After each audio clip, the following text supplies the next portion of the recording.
এখন প্রতিদিনই প্রায় ঝমঝমিয়ে বৃষ্টি চলছে।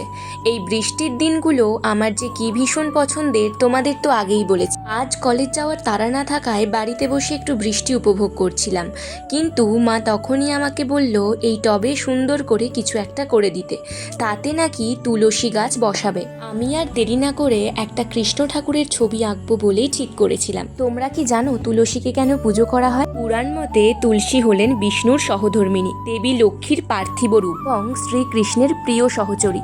তিনি বৃন্দা নামেও পরিচিত ছিলেন। তিনি জলন্ধর নামে এক অসুরকে বিয়ে করেন এবং পরবর্তীতে শ্রীকৃষ্ণের অভিশাপে তিনি তুলসী বৃক্ষে পরিণত হন, যা একটি পবিত্র উদ্ভিদ হিসেবে বিবেচিত। তুলসী গাছ বাড়িতে রাখলে রোগ, দারিদ্র্য এবং দুঃখ দূর হয় বলে বিশ্বাস করা হয়। এর ঔষধি গুণাবলীর জন্য আয়ুর্বেদে অত্যন্ত মূল্যবান। আর তুলসী গাছ বসানো প্রায় শেষের পথে। কেমন হয়েছে জানিও। আজ তবে আসি।